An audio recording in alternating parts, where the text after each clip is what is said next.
Rahim welcome students to another video lecture. और आज हम लोग सेकंड ईयर से अपना नेक्स्ट टॉपिक स्टार्ट करेंगे।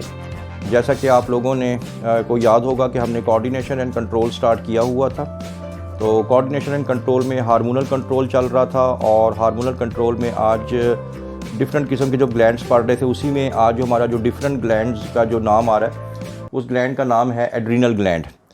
तो ये जो टॉपिक है इसको आप शुरू से लेके एंड तक मुकम्मल देखें, ताकि कोई भी चीज़ अगर आप दरमियान में स्किप करेंगे तो हर एक चीज़ का पिछले चीज़ के साथ कोई ना कोई रिलेशन होता है। तो इस वजह से इसको ज़रा ध्यान से सुनिएगा, एग्जामिनेशन पॉइंट ऑफ व्यू से भी ये बहुत अहम है। तो सबसे पहले आ जाएगा एड्रीनल ग्लैंड। एड्रीनल ग्लैंड की सबसे पहले लोकेशन जो है ख़ुद एड्रीनल ग्लैंड खुद ही बता रहा है। एड का मतलब होता है ऊपर, ठीक है, और रीनल का मतलब होता है किडनी, यानी किडनीज़ के ऊपर।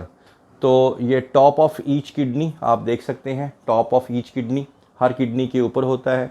और इसकी जो टोटल क्वांटिटी होती है वो पेयर ऑफ एड्रीनल ग्लैंड्स हैं, यानी हर जो हमारे पास पेयर होती है किडनी के, और किडनी के ऊपर ही इनका हर किडनी के ऊपर ये एड्रीनल ग्लैंड मौजूद होते हैं, लिहाजा पेयर हो गया।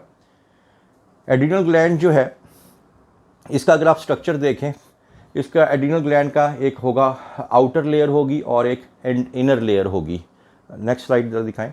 ये अगर आप लोग देखें, ये किडनी है और किडनी के ऊपर ये आप देख सकते हैं ये एड्रीनल ग्लैंड है। अब एड्रीनल ग्लैंड को अगर आप लोग ये दो हिस्सों में तकसीम करें तो आप देखें कि ये बाहर वाला हिस्सा जो है ये क्या कहलाता है, एड्रीनल कॉर्टेक्स, और अंदर वाला हिस्सा जो है वो क्या कहलाता है, मेड्यूला। कॉर्टेक्स का मतलब ही होता है बार्क में नहीं, छाल, जिस तरह दरख्त की छाल जो है बाहर होती है, तो कॉर्टेक्स हमेशा बाहर, और मेड्यूला मैरो का मतलब इनसाइड हो जाएगा। तो ये आपने बताना है। तो एड्रीनल कॉर्टेक्स जो है उसके हिसाब से जो बुक में लिखा हुआ है, और एड्रीनल मेड्यूला, तो एड्रीनल मेड्यूला जो हार्मोन रिलीज़ करता है उसका नाम है एड्रीनलिन। इसको हम लोग एपिनेफ्रिन भी कहते हैं, दोनों नाम याद करना ज़रूरी है। और इसी तरह नॉर एड्रीनलिन, इसको नॉर एपिनेफ्रिन भी बोलते हैं। एड्रीनल कॉर्टेक्स जो है, यानी आउटसाइड जो पोर्शन है एड्रीनल कॉर्टेक्स का, वो जो हार्मोन जो रिलीज़ करता है वो है कॉर्टिकोस्टीरॉइड्स। कॉर्टिको क्यों कहते हैं इसको, कॉर्टिको इस वजह से क्योंकि ये कॉर्टेक्स रिलीज़ कर रहा है, और ये जो हार्मोन हैं जितने भी ये स्टीरॉइड्स इन नेचर हैं, ठीक है, आप लोग लिपिड्स में पढ़ के आ रहे हैं स्टीरॉइड्स इन नेचर। तो कॉर्टिकोस्टीरॉइड्स कॉर्टिक्स से रिलीज़ होने वाला, और नेचर में ये हार्मोन्स क्या हैं, स्टीरॉइड्स हैं। कौन कौन से हार्मोन्स पढ़ेंगे, कॉर्टिसोल है, कॉर्टिकोस्टीरोन है, एल्डोस्टीरोन है, और एंड्रोजेनिक हार्मोन है। तो ये जो है ये हार्मोन हम लोगों ने इसके अंदर पढ़ने हैं। तो सबसे पहले हम लोग एड्रीनल ग्लैंड्स के बारे में देख लेते हैं। एड्रीनल ग्लैंड्स में जैसे कि मैंने अभी आपको बताया कि इसके अंदर एड्रीनल, एक तो कॉर्टेक्स है और एक है एड्रीनल मेड्यूला। मेड्यूला अभी बताया, जो अंदर वाला हिस्सा है वो क्या कहलाएगा, एड्रीनल मेड्यूला। और एड्रीनल मेड्यूला से जो हार्मोन्स रिलीज़ हो रहे हैं, अभी प्रीवियसली भी बताया मैंने आपको, इसको दो हिस्सों में तकसीम कर दें। एक को आप लोग एड्रेनलिन या और एपिनेफ्रिन भी कहते हैं, और दूसरा इसमें हैगा नॉर एड्रेनलिन, जिसको आप लोग नॉर एपिनेफ्रिन भी कहते हैं। ये भी हम प्रीवियसली भी देख चुके हैं। तो सबसे पहले ये मैंने दो दायरे बनाए हैं, एक ये ब्लू कलर का है और एक रेड कलर का है, जहाँ पे ये दोनों का इंटरसेक्शन है। ये जो वो बातें हैं जो दोनों हार्मोन्स के अंदर कॉमन है, इन दोनों के अंदर होगी, इसलिए इसको सेंटर में ले आया हूँ। पहली बात तो आप लोगों ने MCQ के अंदर शॉर्ट क्वेश्चन में याद रखनी है कि एड्रीनल मेड्यूला से निकलने वाले हार्मोन्स एड्रेनलिन और नॉर एड्रेनलिन हैं, और ये कब प्रोड्यूस होते हैं, produce in stress situation. Stress situation जैसे आपको बता चुके हैं, किसी तनाव का शिकार हों, किसी फ़ाइट और फ्लाइट कंडीशन में हों, दुश्मन से भाग रहे हों, खौफ के अंदर, सर्दी के अंदर, भूख के अंदर, ये प्रोड्यूस होते हैं, ठीक है। तो दोनों हार्मोन्स चाहे ये हों तो ये प्रोड्यूस होते हैं स्ट्रेस सिचुएशन में। दूसरा, ये क्या करते हैं, दोनों इंक्रीज़ ब्लड प्रेशर को दोनों इंक्रीज़ करने में काम की। ज़ाहिर बात है स्ट्रेस सिचुएशन में, फ़ाइट और फ्लाइट कंडीशन में ब्लड प्रेशर जो है वो रेज़ होना ज़रूरी होता है। तीसरी बात, ग्लाइकोजन को ग्लूकोज में कन्वर्ट करते हैं। ज़ाहिर बात है जब आप स्ट्रेस सिचुएशन में हैं, आप भाग रहे हैं, लड़ रहे हैं, तो आपको एनर्जी चाहिए होती है, लिहाजा जो स्टोर्ड एनर्जी होती है वो ग्लाइकोजन से फौरी तौर पे किस में कन्वर्ट होती है, ग्लूकोज में, ताकि ग्लूकोज की ब्रेक डाउन हो सके मसल्स के अंदर और इन ताकत आ सके, एनर्जी आ सके। उस सिचुएशन को हैंडल करने के लिए। तो ये भी इन दोनों का कॉमन फंक्शन है, ठीक है, इन लीवर, ठीक है। तो लीवर के अंदर ये काम होता है ग्लाइकोजन टू ग्लूकोज, और ये ब्लड में शामिल होकर मसल्स में पहुंच जाता है ग्लूकोज, और मसल में जाके ये ब्रेक डाउन होता है एरोबिक रेस्पिरेशन, ताकि हमें एनर्जी मिल सके। तो रेनफोर्स सिंपैथेटिक सिस्टम, तो ये तमाम चीज़ें, यानी ब्लड प्रेशर का बढ़ना, ग्लाइकोजन को ग्लूकोज में कन्वर्ट करना, ये तमाम चीज़ें कब काम आती हैं? सिंपैथेटिक आप पता ही है आपको, ड्यूरिंग फाइट और फ्लाइट कंडीशन के अंदर ये काम आती हैं, क्योंकि उस टाइम जानवर को या खुसूसन ह्यूमन को एनर्जी चाहिए होती है। तो ग्लाइकोजन कन्वर्ट होती है ग्लूकोज में लीवर के अंदर, वो फिर मसल्स में जाती है, और ग्लूकोज जो है ब्रेक डाउन होती है ताकि एनर्जी बन सके और अपने दुश्मन से भागने में, उसे लड़ने में, या डिफरेंट किस्म की स्ट्रेस सिचुएशन में उसको को काबू पाया जा सके। इसके साथ साथ ये जो साइड पे आ गया, अब क्योंकि यहाँ पे एड्रेनलिन का डिफरेंट फंक्शन है और ये नॉर एड्रेनलिन का डिफरेंट फंक्शन है, क्योंकि अभी हमने बताया आप लोगों को कि ये क्या करता है कि एड्रेनलिन जो है डायलेट ब्लड वेसल्स, डायलेट का मतलब है ये ब्लड वेसल्स को खोल देता है। कहाँ पे? ये वहाँ पे खोलता है जैसे मसल्स के अंदर। अब मसल्स के क्यों? क्योंकि जब आप फाइट और फ्लाइट कंडीशन में होते हैं, दुश्मन से भाग रहे होते हैं, लड़ रहे होते हैं, तो आपकी टांगों के, आपके बाजू के जो मसल्स हैं, तो उसके जो ब्लड कैपिलरीज़ हैं, वहाँ की ब्लड वेसल्स को डायलेट कर देगा। क्यों? क्योंकि ताकि ज़्यादा ब्लड जा सके, ताकि ज़्यादा ग्लूकोज जा सके, ज़्यादा ऑक्सीजन जा सके, ज़्यादा एनर्जी आ सके, और दुश्मन से बेहतर तरीके से लड़ा जा सके। क्योंकि अभी बताया कि ये कब प्रोड्यूस होते हैं? ड्यूरिंग सिंपैथेटिक या स्ट्रेस सिचुएशन, ठीक है। तो देखें, वो खुद भी बता रहा है, सच एज स्केलेटल मसल में ब्लड वेसल डायलेट हो जाएगी, ज़्यादा ब्लड जाएगा, ज़्यादा ऑक्सीजन जाएगी, ज़्यादा ग्लूकोज जाएगी, तो ज़्यादा एनर्जी मिलेगी। दूसरी बात, increase hearts output. Adrenaline heart की जो बीटिंग है उसको भी इंक्रीज़ कर देता है। कि उसका भी फ़ायदा क्या होगा कि हार्ट तेज़ बीट करेगा, ब्लड पंपिंग ज़्यादा तेज़ होगी, ज़्यादा ब्लड जो है मसल्स में जाएगा और ज़्यादा एनर्जी मिलेगी। क्योंकि हम पढ़ चुके हैं कि ये कब काम आता है? During stress situation. इसके ऑपोजिट नॉर एड्रेनलिन क्या करता है? कॉन्स्ट्रिक्ट ब्लड वेसल्स, जैसे कि गट वगैरह में। देखें, जब भी आप लोग पढ़ चुके हैं कि फ़ाइट और फ्लाइट कंडीशन में जो आप लोगों की डाइजेशन है वो इनहिबिट हो जाती है। क्यों? उसकी वजह ये है कि ब्लड अगर हमने मसल्स में भेजना है, अपने बाजू में भेजना है, टांगों में भेजना है दुश्मन से लड़ने के लिए, तो वहाँ की ब्लड वेसल तो एड्रेनलिन ने डायलेट कर दी। अब वो जो एक्स्ट्रा ब्लड आ रहा है कहीं से निकालेंगे तो वहाँ जाएगा। तो क्या होता है कि गट वगैरह में जो ब्लड वेसल्स हैं उनको ये कॉन्स्ट्रिक्ट कर देता है। कॉन्स्ट्रिक्ट करने से ये होता है कि वहाँ जो ब्लड बचता है उसको फिर हम स्केलेटल मसल्स के अंदर भेज देते हैं। तो यहाँ पे तो अगर ये डायलेट करता है एड्रेनलिन, तो नॉर एड्रेनलिन क्या करता है? कॉन्स्ट्रिक्ट ब्लड वेसल करता है। एग्जाम्पल जैसे गट है, स्टमक है, इंटेस्टाइन है, वहाँ वक्ती तौर पे स्ट्रेस सिचुएशन में ब्लड की सप्लाई को थोड़ा कम कर दिया जाता है, वहाँ की ब्लड वेसल को कॉन्स्ट्रिक्ट कर दिया जाता है। एड्रिनल ग्लैंड्स, ज़ाहिर बात है, डिफरेंट किस्म के हम लोग हार्मोन्स देख रहे थे, एबनॉर्मेलिटीज़ भी पढ़ रहे थे। तो एबनॉर्मेलिटीज़ के बारे में लास्ट टाइम भी बताया था कि अगर हार्मोन्स जो है अपनी ऑप्टिमम लेवल से ज़्यादा प्रोड्यूस हो रहा है तो वो भी एबनॉर्मेलिटी है, अगर वो अपने ऑप्टिमम लेवल से कम प्रोड्यूस हो रहा है तो तब भी। तो सबसे पहले एक्सेस की बात करते हैं कि देखा यह गया है कि वैसे तो इसकी एबनॉर्मेलिटी ह्यूमंस वगैरह के अंदर रेयरली फाउंड होती है, बहुत कम पाई जाती है, लेकिन अगर ज़्यादा ये प्रोड्यूस हो जाए तो एबनॉर्मली हाई ब्लड प्रेशर्स, आपको पता ही है, अभी बताया कि एड्रेनलिन क्या करता है? हार्ट बीट को क्या करता है? इंक्रीज़ कर देता है, ब्लड वेसल्स को कॉन्स्ट्रिक्ट कर देता है, तो ब्लड प्रेशर तो बढ़ना ही बढ़ना है। तो ये आप बता दें।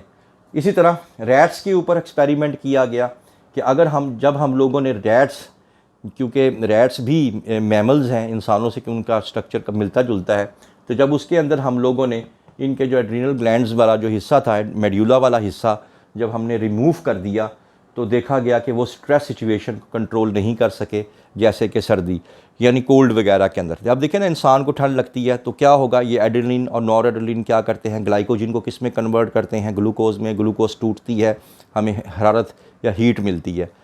तो जब रैट्स में हमने वो हिस्सा ही निकाल दिया तो ये स्ट्रेस सिचुएशन को ओवरकम नहीं कर सके, सर्दी वगैरह को, और ये इनकी डेथ हो गई। तो इसका मतलब है कि ये जो ग्लैंड्स हैं बहुत इंपॉर्टेंट हैं स्ट्रेस सिचुएशन को कंट्रोल करने के लिए। तो अभी हम लोगों ने एड्रिनल मेड्यूला के बारे में पढ़ा है।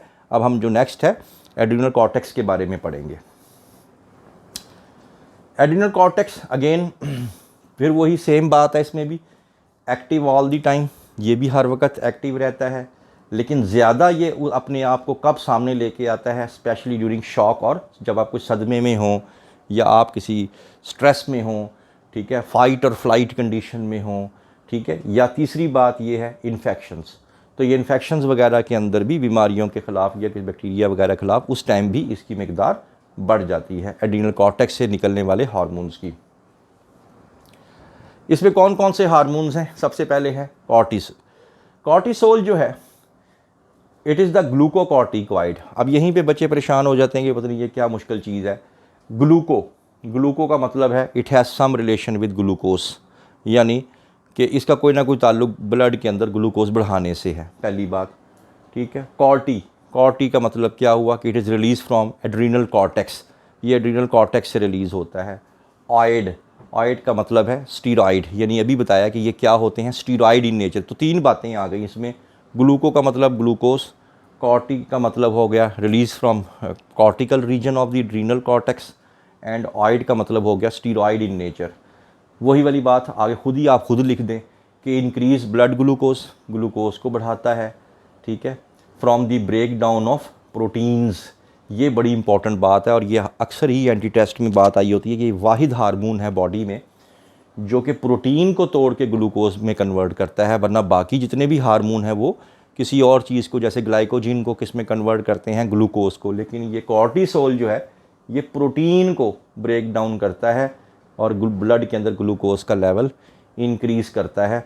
तो लिहाजा ये क्या हुआ, एंटागोनिस्टिक टू इंसुलिन होना ही था, क्योंकि इंसुलिन ब्लड के अंदर ग्लूकोज को कम करती है, ये ब्लड के अंदर ग्लूकोज के लेवल को रेस करता है। तो ये एंटागोनिस्टिक का मतलब होता है ऑपोजिट, तो लिहाजा ये इंसुलिन के ऑपोजिट काम करता है।